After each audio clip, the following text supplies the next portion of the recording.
2026 സംബന്ധിച്ചിടത്തോളം കന്നിമൂല കുറച്ച് പ്രശ്നങ്ങളുള്ളൊരു വർഷമാണ്. മുൻ വർഷങ്ങളിൽ കഴിഞ്ഞ ഒരു 2-3 വർഷങ്ങളായിട്ട് ഒരുപാട് ഗുണങ്ങളുള്ള ഒരു ദിക്കായിരുന്നു തെക്ക് പടിഞ്ഞാറ് എന്ന് പറയുന്ന കന്നിമൂല. ഞാൻ ഈ പറയുന്നത് ഫെങ്ഷുയി ആണ് പറയുന്നത്. അപ്പോൾ ഇത് കേട്ടിട്ട് ഒരാൾ ചോദിക്കുന്ന, സാർ അപ്പം ഞാനൊരു ബെഡ്റൂം പണിയുന്നത് കന്നിമൂലയിൽ വെച്ചോട്ടാന്ന് ചോദിച്ചു കഴിഞ്ഞാൽ ഉറപ്പായിട്ടും വെക്കാം. ഇത് ഫെങ്ഷുയുടെ ആനുവൽ സ്റ്റാർ അനുസരിച്ചിട്ട് ഓരോ ദിക്കിലും വരുന്ന നക്ഷത്രങ്ങൾ എങ്ങനെയാണെന്നും ആ നക്ഷത്രങ്ങൾ ആ റൂമിൽ താമസിക്കുന്നവരെ ഏത് രീതിയിൽ സ്വാധീനിക്കുന്നു എന്നുള്ളതുമാണ് ഞാൻ പറയുന്നത്. ഇപ്പോൾ നിങ്ങളുടെ വീടിൻ്റെ തെക്ക് പടിഞ്ഞാറ് നിങ്ങൾക്കൊരു ബെഡ്റൂം ഉണ്ടെങ്കിൽ ആ ബെഡ്റൂമിലാണ് നിങ്ങൾ കിടക്കുന്നതെന്നുണ്ടെങ്കിൽ നിങ്ങളെ 7 എന്ന് പറയുന്ന ഒരു നക്ഷത്രത്തിൻ്റെ സ്വാധീനത്തിലായിരിക്കും 2026. 7 എന്ന് പറയുന്ന നക്ഷത്രം എന്ന് പറയുന്നത് റോബറി സ്റ്റാർ ആണ്. മോഷണം നടക്കുക, അതല്ലെന്നുണ്ടെങ്കിൽ മറ്റുള്ളവർ നമ്മളെ പറ്റിക്കുക, പൈസ വാങ്ങിച്ചിട്ട് തിരിച്ചുതരാതിരിക്കുക, ഒരു ജോലി പറഞ്ഞിട്ട് സമയത്ത് മാറിക്കളയുക, അങ്ങനെ ഏതൊക്കെ തരത്തിലുള്ള പറ്റിപ്പുകൾ വേണമെങ്കിലും 2026 സൗത്ത് ഈസ്റ്റിൽ വന്നിരിക്കുന്ന 7 എന്ന് പറയുന്ന സ്റ്റാർ മൂലം ഉണ്ടാവാം. അപ്പോൾ സൗത്ത് ഈസ്റ്റിലെ നമ്പർ എത്രയാണ്? 7 ആണ് 2026. അത് ഫെബ്രുവരി ഈ ഒരു ടൈമിൽ നമുക്ക് ഈ സ്റ്റാർ നമ്മുടെ വീട്ടിൻ്റെ സൗത്ത് വെസ്റ്റിലേക്ക് വരുന്നുണ്ട്.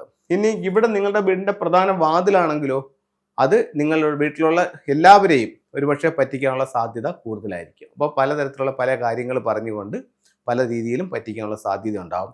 അപ്പോൾ നമ്മൾ എന്താ ചെയ്യുന്നത്? ഇത്തരത്തിലുള്ള സ്റ്റാർ നമ്മുടെ ബെഡ്റൂമിൽ വന്നിട്ടുണ്ട്, അല്ലെങ്കിൽ നമ്മുടെ എൻട്രൻസിൽ വന്നിട്ടുണ്ട്, ഇത്തരത്തിലുള്ള ചില പ്രശ്നങ്ങൾ നമുക്ക് ഈ വർഷം സംഭവിക്കാനുള്ള സാധ്യതയുണ്ട്. അപ്പോൾ നമ്മൾ അതിനൊരു മുൻകരുതൽ എടുക്കണം. അതിനെന്താ മുൻകരുതൽ എടുക്കുന്നത്? ഈ ഭാഗത്ത് നമ്മൾ ബ്ലൂ കളർ ഉപയോഗിക്കാം, അല്ലെങ്കിൽ ബ്ലാക്ക് കളർ ഉപയോഗിക്കാം.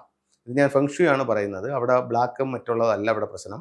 ബ്ലൂ കളറോ ബ്ലാക്കോ ഉപയോഗിച്ച് കഴിഞ്ഞാൽ ഈ 7 എന്ന് പറയുന്ന സ്റ്റാറിൻ്റെ എനർജി കുറയും. വീടിൻ്റെ ഔട്ട് സൈഡിൽ അവിടെ നമുക്ക് കുറച്ച് വെള്ളം വെക്കുന്നതും ഈ ഒരു ദോഷത്തിന് പരിഹാരമാണ് സൗത്ത് വെസ്റ്റിൽ.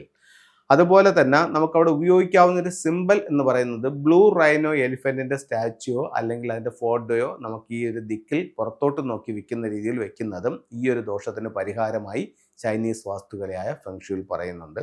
അപ്പോൾ നമ്മുടെ വാസ്തുപ്രകാരം നമുക്ക് ഏറ്റവും അനുയോജ്യമായൊരു ദിക്കാണ് സൗത്ത് വെസ്റ്റ് എന്ന് പറയുന്നത്. ഫെങ്ഷുയിൽ കഴിഞ്ഞ 2-3 വർഷങ്ങളായിട്ട് ഒരുപാട് ഗുണങ്ങൾ തന്നുകൊണ്ടിരുന്ന ഒരു സ്റ്റാറുകളായിരുന്നു അവിടെ വന്ന് പൊയ്ക്കൊണ്ടിരുന്നത്. പക്ഷേ ഈ വർഷം ഒരു മോശം സ്റ്റാർ വരുന്നുണ്ട്.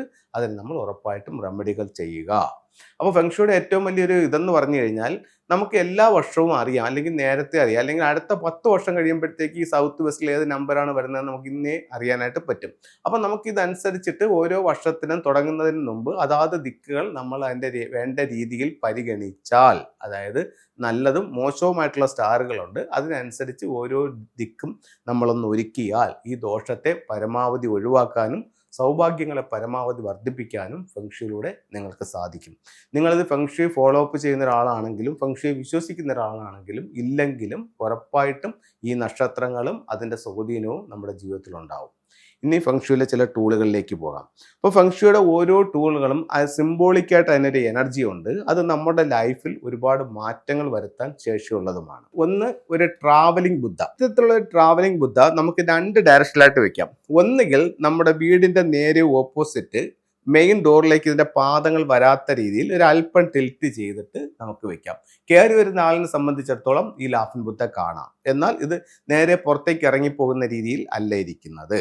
രണ്ടാമത്തേന്ന് പറഞ്ഞു കഴിഞ്ഞാൽ മെയിൻ ഡോറിൽ നിന്നും വീടിനുള്ളിലേക്ക് കടന്നു വരുന്ന രീതിയിലും ലാഫിംഗ് ബുദ്ധ വയ്ക്കും. അതുപോലെ വളരെ പവർഫുൾ ആയിട്ടുള്ള മറ്റൊരു ടൂൾ എന്ന് പറയുന്നത് 3 ലെഗ്ഡ് ഫ്രോഗ് ആണ്. 3 കാലുകളുള്ള ഒരു തവള എല്ലാ സൗഭാഗ്യങ്ങളുമായിട്ട് ഒരു ചൈനീസ് കോയിനും ചുണ്ടിൽ കടിച്ച് പിടിച്ച് എല്ലാ സൗഭാഗ്യങ്ങളുമായിട്ട് നമ്മുടെ വീടിനുള്ളിലേക്ക് കടന്നു വരുന്ന രീതിയിൽ പ്രധാന ഡോറിൻ്റെ ലെഫ്റ്റിലോ റൈറ്റിലോ വെക്കാം.